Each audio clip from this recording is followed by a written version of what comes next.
I would like to start out by thanking everyone who shared their feedback and responses to the video that I posted the other day about what my son Mateo was going through.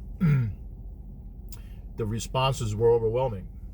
People were genuine about what they've gone through as children and also what they're going through as parents now. So here's an update on Mateo.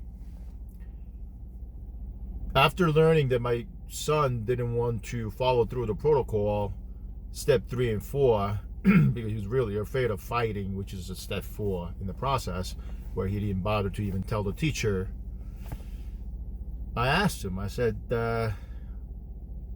since you're afraid of fighting him, what else can we do? And together we discussed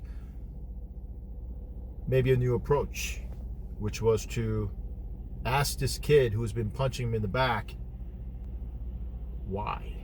Why are you punching me in the back? What's going on here? What have I done to you where you feel like this is what you got to do?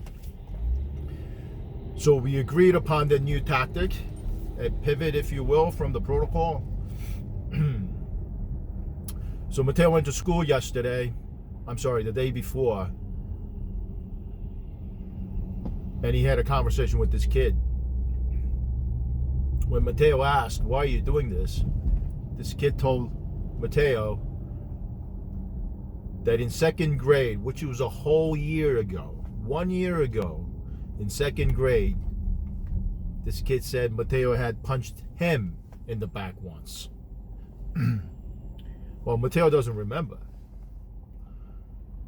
So Mateo told this kid, hey, I don't remember punching you in the back last year, but I'm sorry.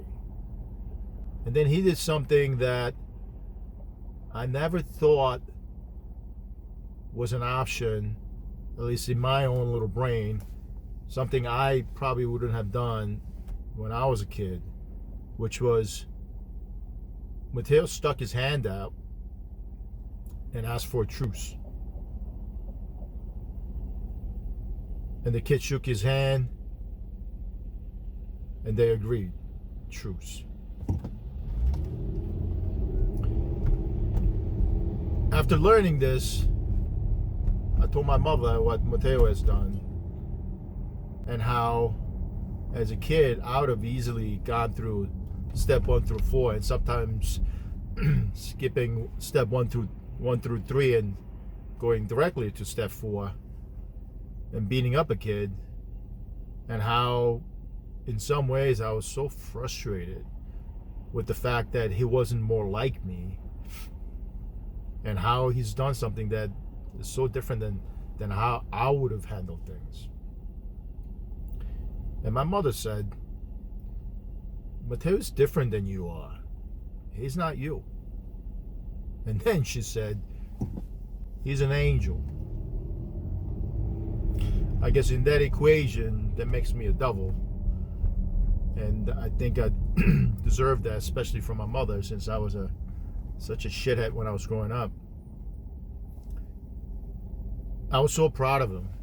And yesterday when I picked him up from school, which was really a test to see if this truce worked, I asked Mateo, hey, did the kid hit you again? And Mateo said, nope, he didn't. So clearly, this kid is honoring the truce, which I'm appreciative of. So I told Mateo, I said, I'm proud of you. You are brave, and you figured out another way of getting to where we needed to get to. Not simply by listening to what I said, but figuring out his own way of handling the situation. I was so proud of him, and I told him so. I had a conversation with a good buddy of mine, Patrick, today, and we talked about how, as professional, as grown adults, we still face different forms of bullying in corporate environments. We use different code words. We use underhanded, under the skin, backstabbing comments sometimes to cut each other down.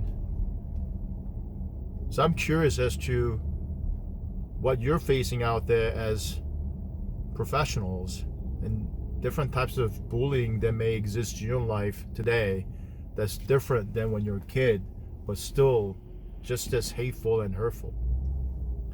I would love to hear from you so that we can continue this conversation and maybe even apply some of the lessons that I just learned from an 8-year-old boy that I never imagined possible. So thank you for listening, and just as Mateo did, I hope you figure out how to handle things and solve the problems in your lives your way. Thank you.